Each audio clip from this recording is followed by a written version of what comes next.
This entire look will be determined by my ability to give myself a decent haircut.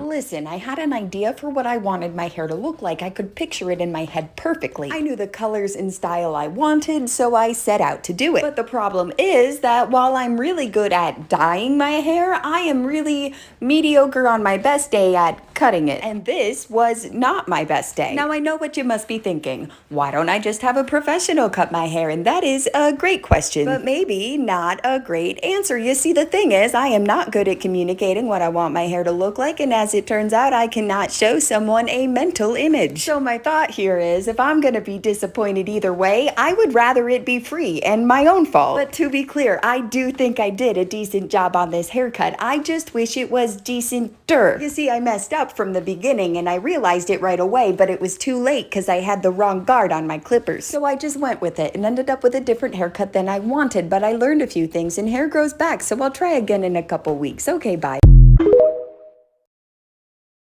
Rats are incredible, sweet, loving potato babies. Amazing pets. 10 out of 10 would recommend. I mean, look at them. But if you're considering getting pocket puppies of your own, do a lot of research because they're high maintenance. They need a lot of space and they need a lot of stuff in their space. And you might think that's a lot of stuff. It's not enough. I'm still working on it. They are litter trained, which is nice, but you can't litter train them for urine. So all of this fleece I have to change out at least once a week. This bedding gets a full clean at least once a week and a spot clean every day. So yeah, I do rat laundry twice a week. And they also need enrichment time out of their cage at least an hour a day. Which brings us to Rattopia, which is also great because I finally found a use for the flat sheets. It's just a big storage closet in our basement that we converted into a rat playroom. But we have this old cage down here for a litter box. They also live where tornadoes happen, so if we have to take cover, they do too. Now you might be thinking, that sounds like a lot of work. Why would you do all that for rats? But I mean, look at them. He's pea fishing. He does tricks. They love peas. They're very clean. They groom themselves more than cats. They're snuggly and loving and great pets for kids. They make me happy, so they're worth it. What rat are you?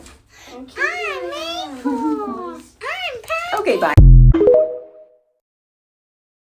I've been doing a lot of painting recently, and when I get to painting, I get to thinking, and by thinking, I mean overthinking, obviously. And today I was overthinking how important it is to me that my kids know that I don't know everything. I mean, I know a lot, and I'm pretty capable of finding answers to most of my kids' questions, but there's some things I'm just not the right person for the job. Like if they want to learn how to cook, or read music, or understand how digestion works, I'm the right person. I'll draw a diagram. But you want to get an auto clicker to mine money on your video game? I don't know what that means. I'm phoning a friend. Or you want to download some new game you found on Steam? I'm gonna ask your uncle because he knows my rules and boundaries and you, so he's gonna be able to tell me way faster than I'm gonna be able to find out on my own if it's appropriate. You see, it's important to me that my kids see me asking for help, because sometimes we get to be the smartest person in the room and sometimes we're the person learning the most, and both are important. Also, off topic, my kid drew this owl real quick and I thought it was real great and she said I could share it, so she's real talented. Anyway, I want my kids to stay curious and eager to learn, so I stay curious and eager to learn. I mean, I ask a lot of questions and I answer as many of theirs as I can, and if I can't, I find someone who can. Okay, bye.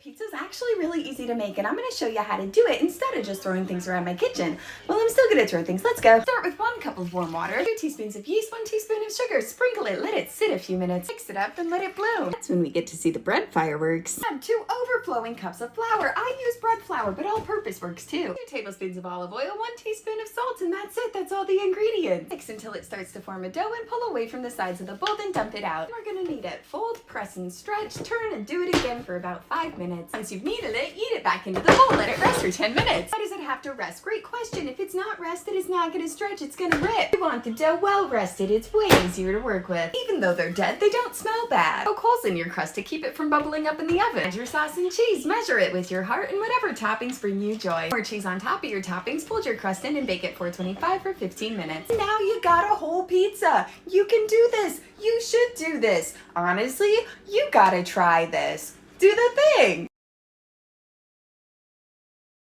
My oldest kiddo turned 11 today. I was 19 when I had her. And I remember the day I brought her home from the hospital. I set her down in her car seat carrier next to her crib. I looked at her beautiful little angel face and thought, What have I done? I didn't know how I wanted to parent. I didn't know how to parent at all. But I knew what I wasn't gonna do, and I knew that I never wanted her to feel how I felt. So I figured I'd just figure it out, and I've been figuring it out for a while now. Like when she was a toddler, I put her in timeout a few times because at the time I thought punishment was an important part of parenting, and at least timeout was better than my experience. Till one day she's in timeout, and I thought to myself, why am I making this decision? What is it teaching her? Couldn't think of a good answer, so I told her timeout was over, and I sat down and talked to her, and that felt right. I stopped sending her to timeout. And from that moment on, I continued to ask myself these questions. Why am I making this decision, and what is it teaching her? I found that a lot of the time my answers led me to the same decision. I'm just gonna talk to her. And in the last decade of conversations, I've learned that she is one of the coolest people I've ever met. And I also realized that being a grown-up doesn't mean we're done growing. I've always had the same goals and intentions in parenting, but I'm a lot better at it now. The first time I held her, I was so scared I was gonna mess up. Now I know for sure that I did mess up.